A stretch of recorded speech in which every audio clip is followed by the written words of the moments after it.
Hoje a gente começa com o Novo Testamento, panorama, né?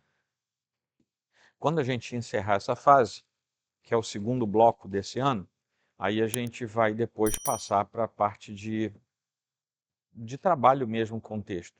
Como interpretar, como usar o texto de modo adequado. Então vamos lá, hoje a gente começa com o panorama do Novo Testamento. Então, da revelação à pregação, a introdução que a gente trouxe é: o Novo Testamento é a segunda parte do cânon, e isso a gente já tinha um lembrete para a gente já tinha visto, e nós temos no Novo Testamento 27 livros. Diferentemente do Antigo Testamento, no Novo Testamento, tanto a tradição protestante quanto católica romana não tem divergência. É o mesmo texto, aí a diferença vai ser de tradução, como a gente tem, né? ARA, NAA, NTLH, lá também, quando vai para a Bíblia de Jerusalém, não sei o que lá, enfim, as traduções deles a gente vai ter diferença, mas de tradução, não de conteúdo. E qual é a ideia? O Novo Testamento alarga o que vinha sendo mostrado no Antigo Testamento, e como a própria Bíblia diz, é onde a luz chega, onde havia sombras. Então, o Antigo Testamento, ele é mais comedido na amplitude da revelação, porque a plena revelação vem em Jesus Cristo, cuja encarnação só é contada no Novo Testamento. Então, as coisas se encaixam ali. O Novo Testamento representa a revelação final, era isso que eu estava falando. Então, Jesus Cristo é essa revelação final, e a gente conhece aquele texto ali de Hebreus, né, o comecinho de Hebreus, que fala sobre o fato de que antigamente Deus falava através de profetas, tal, mas agora tudo está depositado no Filho. O texto do Novo Testamento, ele, assim como do Antigo, ele também guarda algumas variações de gêneros literários, né? Nós temos ali narrativa histórica, epístolas e literatura apocalíptica. Nós temos como novidade no Novo Testamento somente o gênero epistolar. E não é que no Antigo Testamento ninguém pudesse escrever carta. É porque no Novo Testamento, os crentes daquela época já estavam inseridos no contexto do Império Romano, que tinha a tradição epistolar grega. Então, naquele tempo, se escrevia diferente daquilo que se escrevia no Antigo Testamento. Mesmo assim, o Antigo Testamento não tem muitas referências de carta. Salvo alguém mandou alguma coisa para alguém, mas é sempre uma narrativa indireta, né? A gente não tem um exemplo no Antigo Testamento como as cartas de Paulo, ou de Pedro, ou de Tiago. A gente não tem esse tipo de exemplo no Antigo Testamento. Literatura apocalíptica já era conhecida, ela vem desde tempos muito antigos, e a narrativa histórica, né, a gente sabe que no Antigo Testamento era até mais intensa do que no Novo Testamento. Muitos autores, Mateus, Marcos, Lucas, João, Paulo, Pedro, Judas, quem mais? Tiago, né? Então, nós temos vários autores escrevendo em diferentes situações. Nós temos ali, a gente vai falar um pouquinho disso, hoje é uma visão genérica, e depois a gente vai fazer como fez com o Antigo Testamento. A gente vai falar dos evangelhos, vai falar de Atos, vai falar das epístolas. Tá? Então, essa diversidade, muito legal a gente ver que ela não compromete a unidade nem do texto, nem da informação. E não raras vezes o texto do Novo Testamento faz referência a muitos textos do Antigo Testamento, mas também faz referências internas. Ou seja, Pedro fala de Paulo, Paulo fala de Tiago, de Filemão. Existem referências internas, né? Personagens citados numa carta, às vezes aparecem de novo na outra. gente que era fiel numa carta aparece como apóstata na outra. Então, essas referências internas também trazem uma ideia de completude do texto. A unidade e a diversidade do Novo Testamento. O Novo Testamento é uma coleção de escritos, como a gente já sabe, que a gente acabou de falar, tem muitos autores, tem muitos propósitos, tem muitas épocas. Acredita-se que o Novo Testamento tenha sido todo ele escrito, arredondando datas aqui, né, entre o ano 40, 45 e o ano 100, mais ou menos, que foi mais ou menos quando morreu João, que foi o último autor vivo dos textos do Novo Testamento. O Senhor Jesus, lá em Lucas 24, 27, ali no caminho de Emaús, falando para aqueles 2 discípulos que estavam meio perdidos, sem saber o que estava acontecendo, ele começa a falar das Escrituras, mas ele não começa a falar de algo contemporâneo, porque não havia escritura do Novo Testamento naquela altura do campeonato.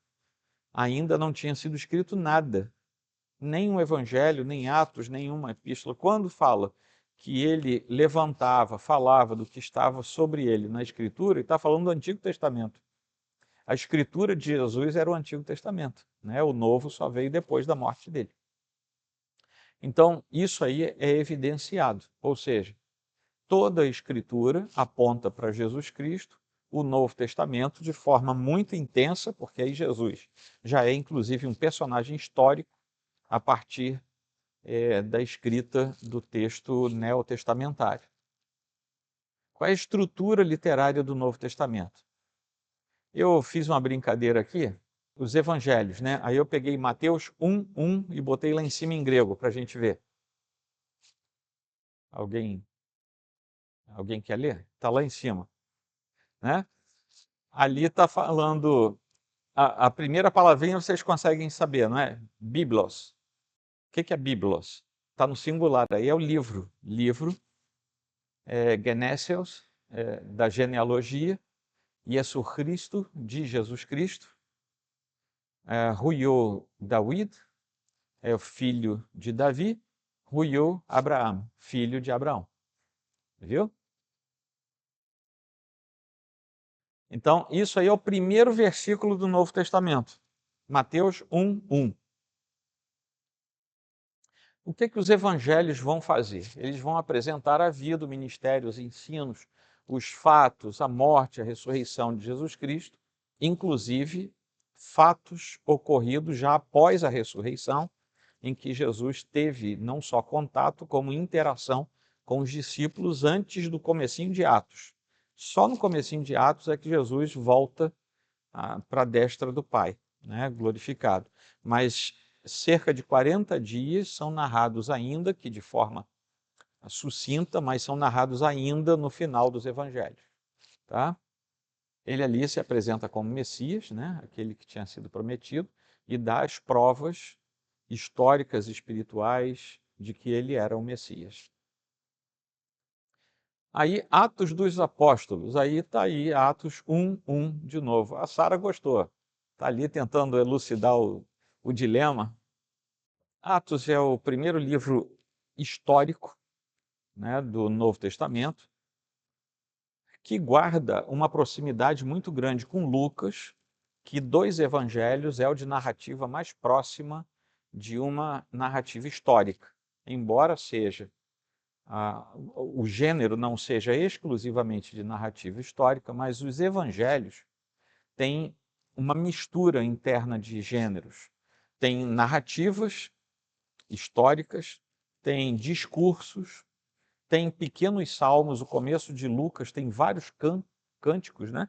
Cânticos de Zacarias, de Isabel, aquilo são salmos, são cânticos. Tem literatura parabólica, que é a narrativa de parábolas.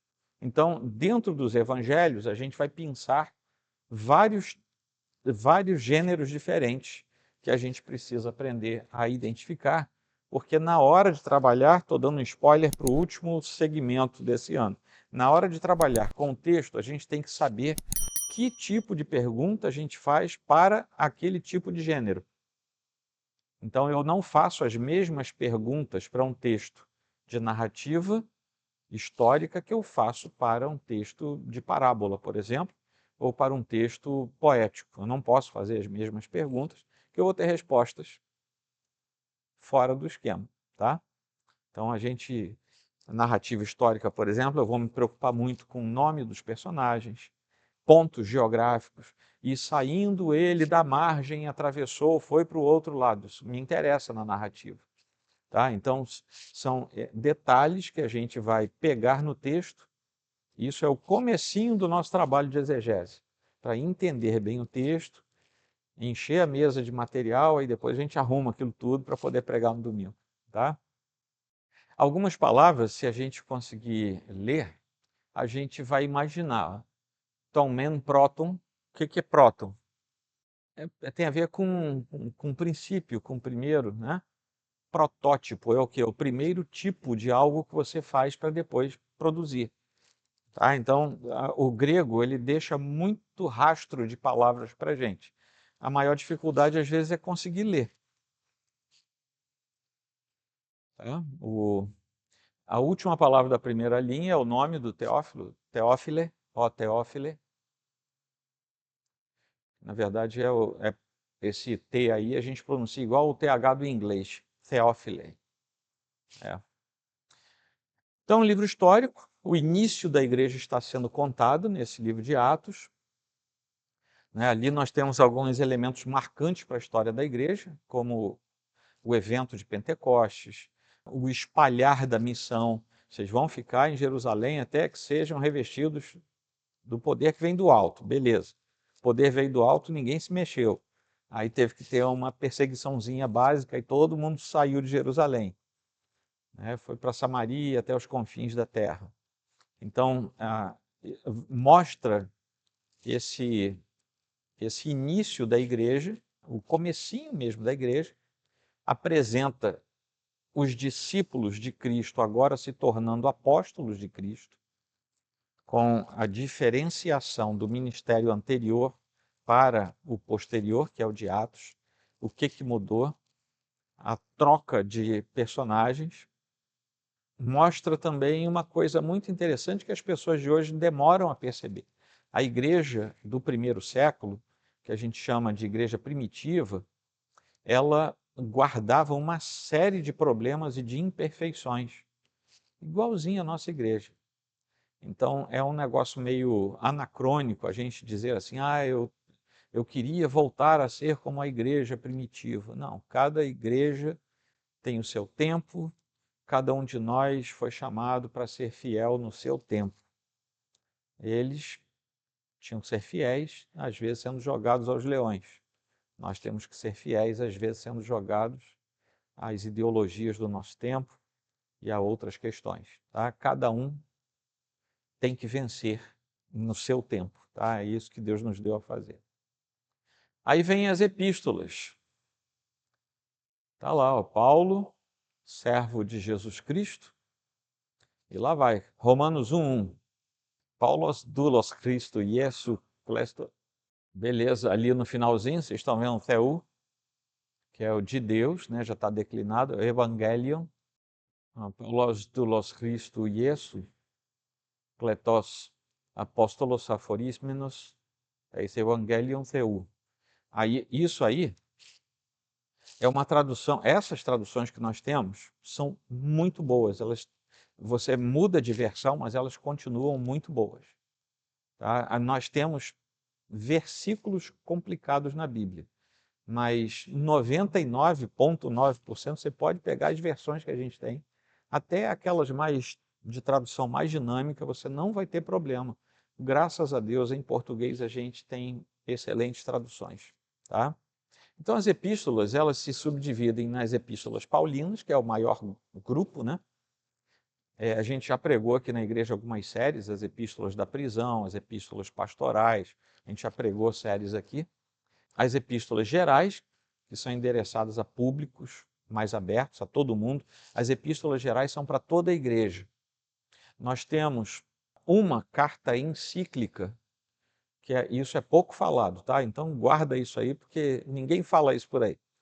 Encíclica é uma carta que hoje é uma nomenclatura que os católicos usam, a gente parou de usar, até por uma questão prática. Mas uma carta encíclica é uma carta enviada a toda a cristandade.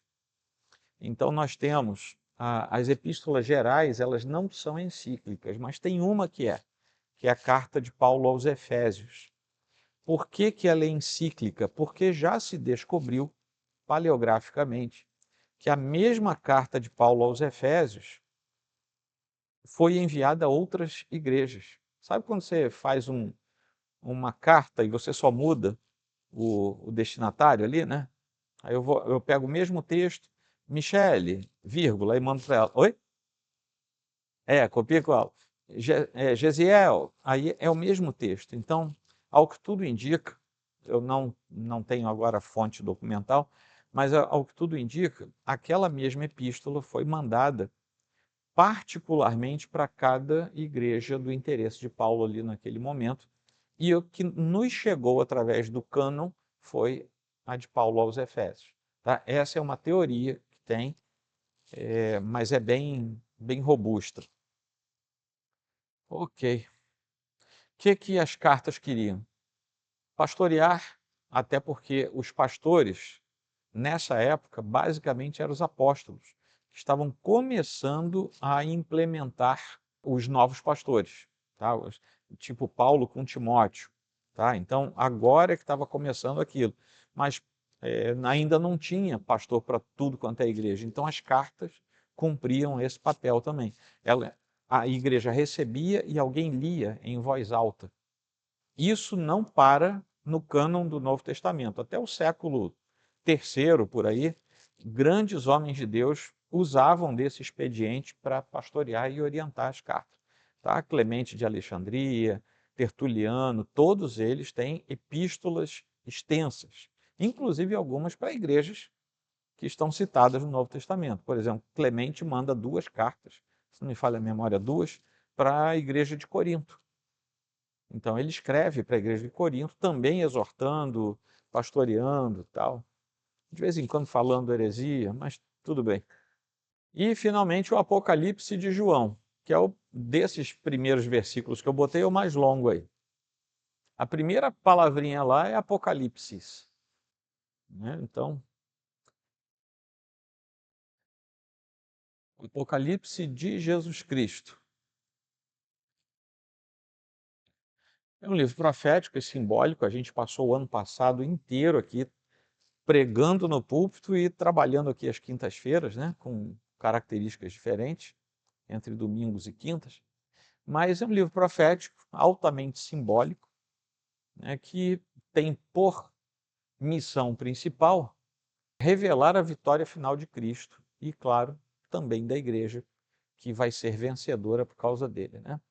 Todos aqueles que permanecerem fiéis até o fim serão gratificados pela eternidade com a presença gloriosa do Senhor, né? Ok.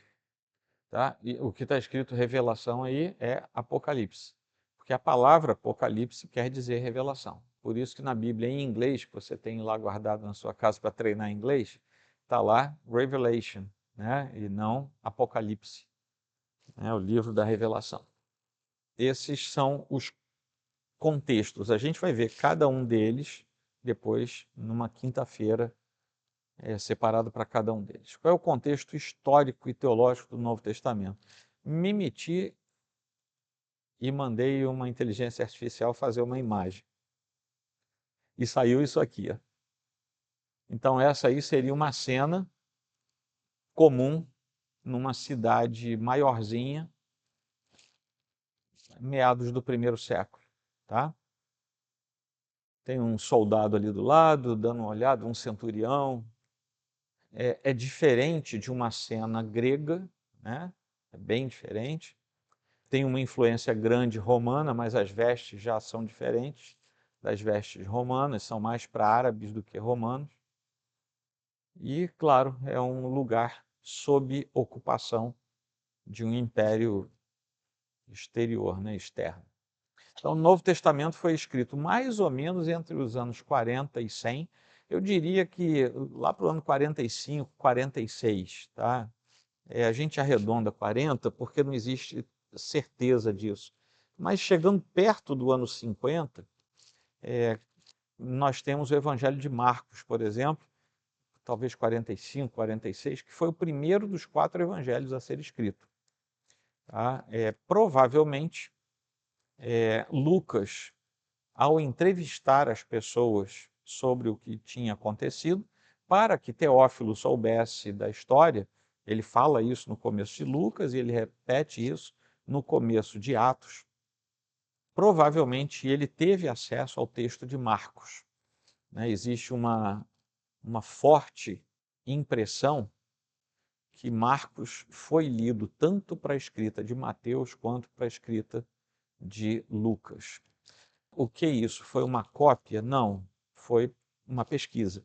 Tá? Quem escreveu teve o apoio de um texto anteriormente escrito. Por isso que Marcos é menorzinho. Tá? Ele tem poucos detalhes. Inclusive, o evangelho que eu sempre indico para um novo convertido ler. Como é que eu começo a ler a Bíblia? Ou Salmos ou Marcos. Um dos dois. Tá? E se me perguntar qual dos dois, eu vou dizer Marcos. Por quê? São histórias, para quem não está acostumado a ler a Bíblia, isso facilita. São histórias com começo, meio e fim, e são curtas. Então nós temos 2 questões, 2 problemas. Um, que o sujeito não era crente, ele não estava acostumado. E outro, que a gente está no Brasil e quase ninguém lê. Então, junta as 2 coisas e dá certo. Tá? Então, o judaísmo desse período se encontrava dividido em vários grupos que vão aparecer nos evangelhos, fariseus, saduceus, essênios e zelotes, principalmente. Os zelotes e os essênios eram mais discretos porque eles eram considerados muito belicosos nas suas estruturas, então, geralmente, eles podiam estar por perto, inclusive um dos discípulos de Jesus era um zelote, Simão Zelote, né? Era Simão, né? Eles eram meio milicianos, assim. Mas eles estavam lá. Os essênios não, eles eram mais de buscar transcendência e tal, e os essênios queriam um judaísmo altamente santificado. Então eles não se misturavam, era um grupo diferente. Agora, quem andava sempre por perto eram os fariseus e os saduceus, sendo que os fariseus eram os mais conservadores, mas tinham errado a mão. Eram conservadores só no rito, e não eram mais conservadores na espiritualidade. Perderam isso no meio do caminho. E os saduceus eram os liberais da época. Tá? Os teólogos liberais da época tinham sido influenciados fortemente pelo helenismo, pela cultura grega. Eles não acreditavam mais em coisas que a própria religião do judaísmo já tinha ensinado como verdadeiras. Por exemplo, a ressurreição dos mortos. Eles não acreditavam. Por quê? Porque os gregos não acreditavam. Então eles traziam para dentro da religião judaica ensinamentos externos. Tá? O Novo Testamento deve ser compreendido à luz da história da aliança. Talvez, da Reforma para cá, presbiterianos e os reformados mais tradicionais tenham sido aqueles que mais se preocuparam em manter essa questão da aliança como um segmento natural do Novo Testamento. Tá? Nós somos reformados e somos aliancistas. Existem os reformados não aliancistas, como os batistas reformados, os congregacionais reformados, eles não são aliancistas. Por causa dessa doutrina da aliança que a gente abraça, é que a gente batiza os nossos filhos. Tá? É com base nessa doutrina. Mas nessa estrutura, Cristo é apresentado como cumprimento da aliança de Abraão, da promessa feita a Davi e das profecias a respeito do Messias. Inaugura uma nova e eterna aliança, que é o cumprimento de todas as etapas da aliança que vinham sendo manifestadas até então. Centralidade de Cristo. Se tem uma coisa que está no centro do Novo Testamento, é a mensagem de Cristo. É a figura central. Todo o conteúdo do Novo Testamento, eu diria da Bíblia inteira, mas quando a gente olha a Bíblia inteira, Eu não diria que é a pessoa de Cristo que é central, mas a redenção é que é central. Obviamente, se a gente vai trabalhar com a redenção, vai parar em Cristo, né? Mas quando a gente vê alguns textos, uma boa parte dos textos do Antigo Testamento, a gente chega até a figura de Cristo por causa do princípio da redenção. No Novo Testamento, é mais comum o contrário. Primeiro a gente chega a Cristo e depois a redenção. Tá? Porque Cristo é latente no Novo Testamento. Ele já foi revelado. No Antigo Testamento ele seria revelado. Agora ele já foi. Então, ele é aparente em tudo. Não existe mais nada que o oculte. Tá? Ele já foi plenamente revelado. Então, ele é o Cordeiro de Deus, tira o pecado do mundo, como está lá em João. Os evangelhos o apresentam em sua encarnação. Atos narra a proclamação da sua salvação. As epístolas explicam o significado de sua obra redentora. E o Apocalipse revela sua glória futura. Inclusive, para que essa glória futura seja apresentada, revelada, mostra-se também a necessidade de confrontos de ordem espiritual e até físicos mesmo, que acontecerão antes do fim de tudo, né? Todas as coisas foram criadas por meio deles e convergem até ele, né? A leitura correta do Novo Testamento entende que Jesus Cristo não é apenas um tema entre outros, ele não é mais um tema, ele é o tema, né? Ele é o próprio centro, ele é o objeto da existência do Novo Testamento. A autoridade e inspiração do Novo Testamento. Agora eu vou falar coisas que a gente ouviu lá no começo do ano.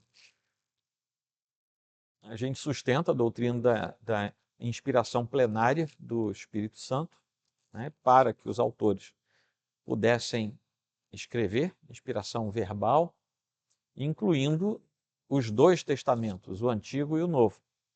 Então isso quer dizer, quando a gente sustenta isso quer dizer que cada palavra dos 27 livros foi inspirada por Deus, cada palavrinha, em seus autógrafos originais, como a gente costuma dizer, tá? Então, você pega a sua Bíblia em português e você diz assim, 100% do que está aqui foi inspirado. Não. Nós cremos que o Senhor usa 100% da Bíblia em português, espanhol, inglês, francês, swahili, qualquer língua. Mas quando nós dizemos a palavra de Deus é toda ela inspirada, a gente se refere ao escrito que o Senhor deu, ao escrito original. Por que isso? Porque a transposição de uma língua para outra pode modificar o senso original. Tá? O que nós temos é a permanência da ideia central. Isso não se perde. E é por isso que a gente confia na Bíblia e sabe que ela é inerrante. Tá? Mas todas as vezes que a gente diz que ela é inerrante, suficiente, inspirada, a gente se refere aos autógrafos originais. Tá? As traduções que nós temos hoje em línguas modernas não tem qualquer problema. Essa é uma questão de terminologia técnica. O que é inspirado? O texto em português ou o texto original? O texto original. Tá? Por graça de Deus, nós conseguimos traduzir os textos. Senão a gente estava lendo em hebraico, em aramaico e grego até hoje, né?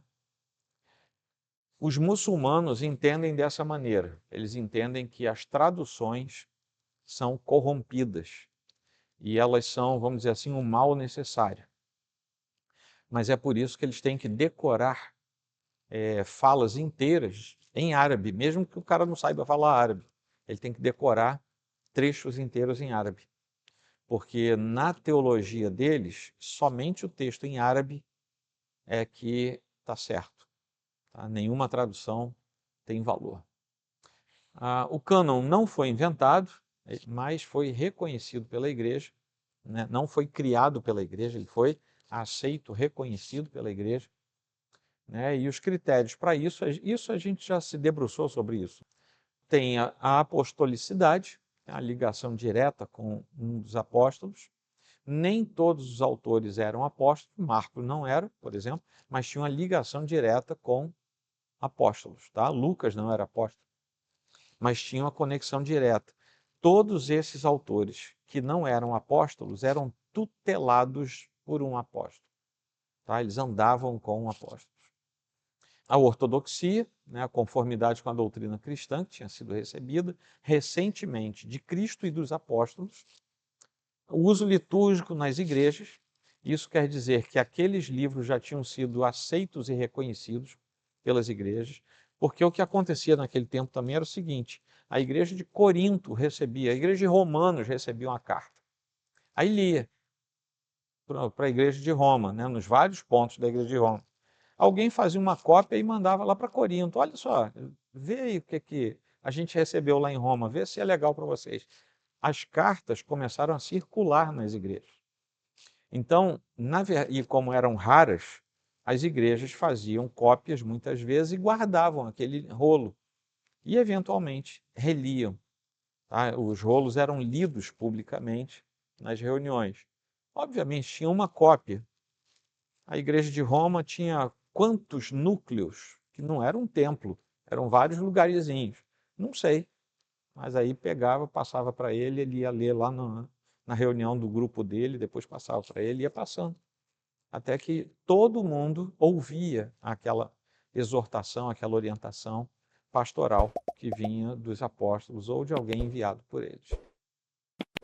E o testemunho interno do Espírito Santo. Contra esse aqui a gente não tem o que falar. O Espírito Santo testemunhava e o texto era absorvido pela igreja. Alguns textos andaram muito recorrentemente pelas igrejas e depois não foram mantidos como canônicos. Mas são bons textos, sem dúvida, mas alguma dessas coisas aí não batia e por isso não se tornaram canônicos. Qual é a conclusão a que chegamos? Vamos ler todos juntos aí para vocês acordarem? Estudar é essencial para a formação do cristão.